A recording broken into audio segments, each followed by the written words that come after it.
essentially issuing debt and equity to go and accumulate Ethereum onto a corporate balance sheet and really unlock the TradFi market. So, my co-founder Li Tong is also here as well. If you guys have any questions about this, before or after the speech, feel free to reach out. And I know a lot of projects has papers, right? They have their own white paper, they have their own green paper, yellow paper, light paper, all kinds of paper. But we do have a scientific manuscript on the review. Actually, I just finished the appendix, so I will send out to the industrial partner later on today. It's called Trustless Messaging Standard between BTC and other Turing-complete execution layers. And hopefully it will be alive within a month or so. And I will try to incentivize our reviewer to do it faster. And for conceptual part, I think I finished most of it. I'm slightly bit into the technical part. So this is the high-level process of how Apollo works. So some TLDR here. So users on their own database with the project that have been integrated with us, they choose the DeFi scenario or use cases themselves. And on the back end, Apollo enables self-custody through hashtag lock contract. And the proof of that locking status or unlocking status is going to be transmitted and utilized as the input of the Voyager module, which is this. It looks a little bit more complicated, but long story short, Voyager is able to deliver and verify the lock status of your asset and enable you to operate on the target chain like Ethereum, like Solana, and like Sui or whatsoever. Our key innovation here is the trustless delivering and verification of that message, especially the hardest part from the target chains, the Turing complete target chains to the Turing incomplete BTC layer 1. How we did this? So a couple of things. So we utilized the zk-SNAR proof to provide the proof of state. Like after it reaches the finality on the target chain, it goes back through the Voyager, and we are able to generate the OP code compatible proof and submit that to the BTC layer 1 as a transaction. And that transaction has an open challenge window similar to the fraud proof system in the Optimism rollup. And if on challenge everything is fine, it's going to be processed after reaching the finality on the BTC. And if it got challenged, let's see how it goes. So one of the flagship use cases, this is the pegging in process of the trustless yield bearing for the idle native BTC, right? So users simply initiate the BTC lock request, and the Apollo will create the UTXO template for user to sign, and then they lock the BTC to that pre-spendable UTXO. And then it verifies the BTC locking status and sends the proof of lock by Voyager to the execution layer. Scott, you might be needed talking louder. Oh, okay. It's hard to hear you. I see. You guys need this? Sure, we can pass it back and forth. So microphone. We're entrepreneurs. We figure it out. Sure.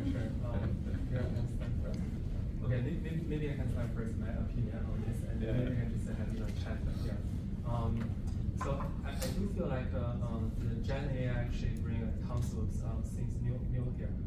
Before Kite AI, I founded another streaming DB company called Rising Wave, raised 45 million. And before that, I spent 15 years, almost 10 years, building foundational data and AI ecosystem foundational system at Uber and Salesforce.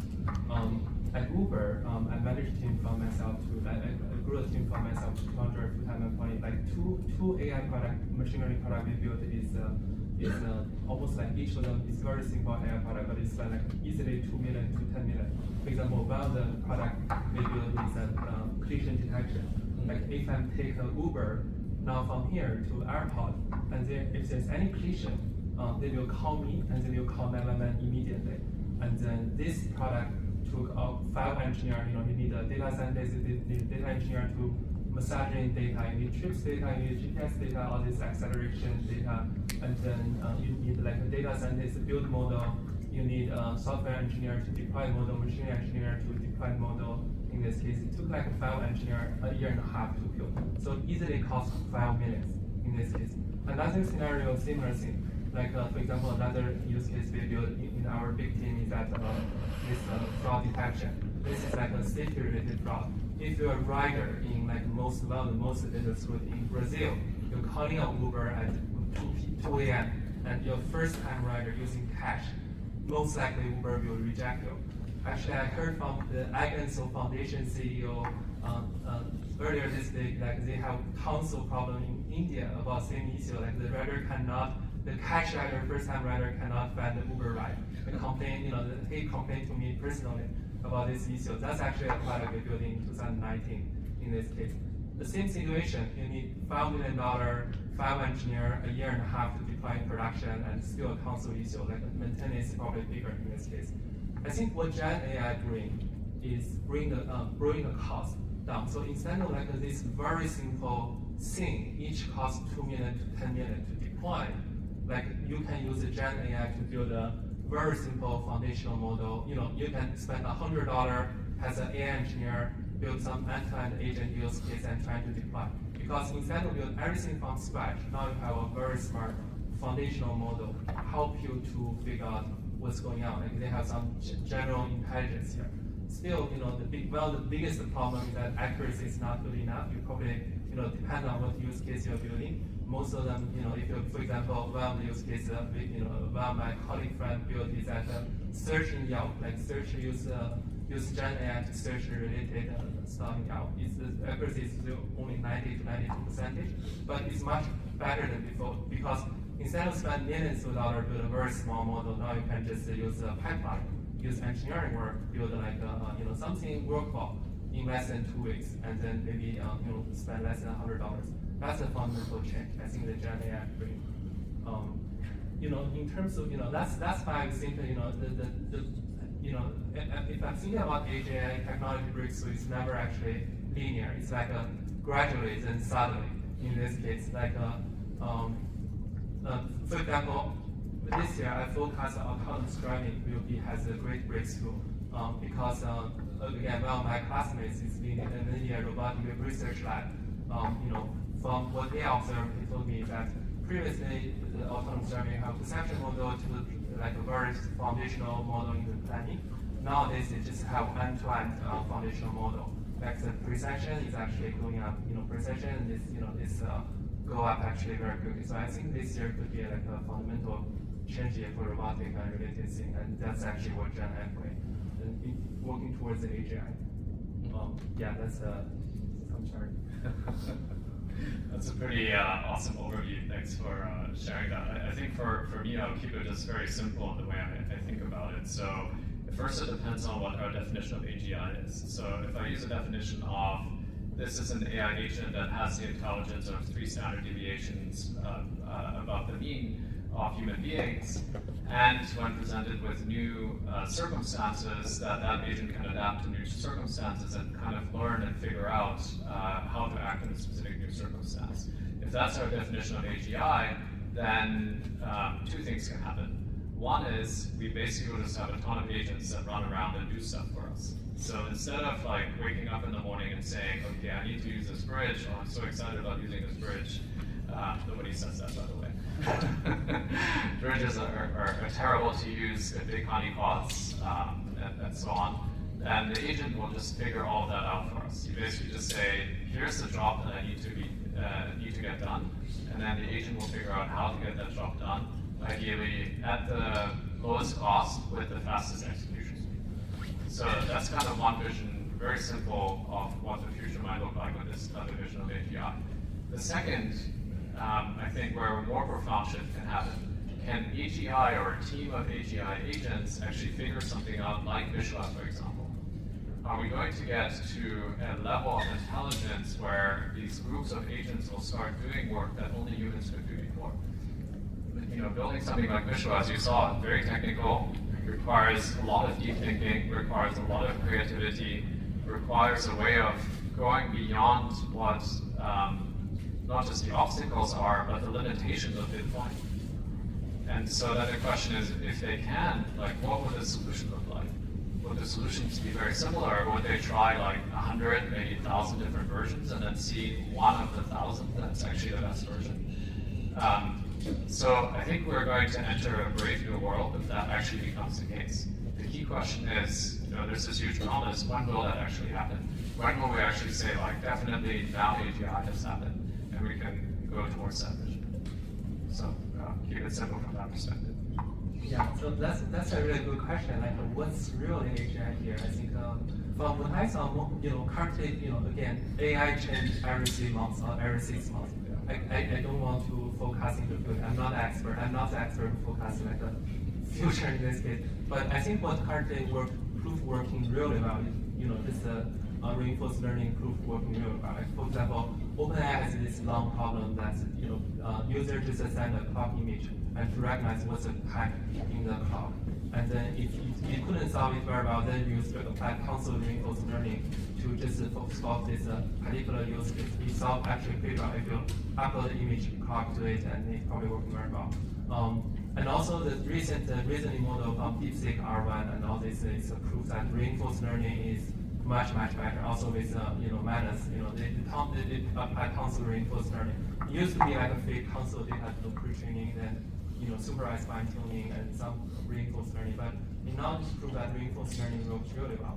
It means that reinforced learning has console limitations. It just don't convert. If you still a big reinforced learning problem, it don't convert. So it means that I think for the AGI, you're not going to have one agent. This is like little forecasting. You're not going to have one AGI settle, just a settle time. Most likely you're going to have AGI just solve that particular problem, use case really well. Because you need to feed a console data to some reinforced learning. For that scenario, it will do really well. It has been proved, like program computation is one of the direction AGI probably do very well. OpenAI just train model can do like top 50 worldwide, top 50 the programming computation programmer. And then mathematical problem solving is one direction. OpenAI spend console money and time as well. For last few years, OpenAI gave $2,000 to Berkeley PhD student in mathematics. If you can solve 3 problems for me, write down step-by-step, question solving. In this case, they spend tons of money in this as well. So I think that AGI, we're not going to have one GI like one point is this reach like an agent or AI singularity. I think we'll for per use case or per scenario we'll reach like AGI. That's my honest opinion. But again, no one can forecast future. This is actually what proof working for last year and a half. Yeah, that actually brings up a kind of interesting point, because then AGI will also be structured like human beings if we kind of follow that. Because in society we have many types of experts. There's one expert that's signal communications expert. There's another expert that's focused on physics and quantum physics. And so maybe AGI will be structured in a similar way. So it's going to be really interesting to see. I was at the lobby conference not too long ago, and so there was Meta, and Microsoft, and a bunch of other AI companies, and they were talking about building something like Devin. I don't know if you guys are familiar with Devin, but it's basically a way to utilize an agent to code for you. And basically what the guy from Meta said was, yeah, we tried this out, we have all the resources at our disposal, and we got it to be about 15% accurate for the types of problems that we're building. Because they're dealing with massive scale, massive engineering challenges, so that's not very hopeful from a we're getting to AGI anytime soon standpoint. But maybe it'll evolve in a different way, because right now the hyperscalers are very much focused on more GPU capacity, larger data centers, more what is that called? Number of nodes and parameters equals better models, equals better performance. But what if in Web3 we actually take the opposite approach and we say, let's train hundreds, thousands, millions maybe of small language models that are experts in something, string them together, and then maybe AI agents or these AGI agents eventually can then pick like, okay, which of these experts do I actually want to use? And then have representation. So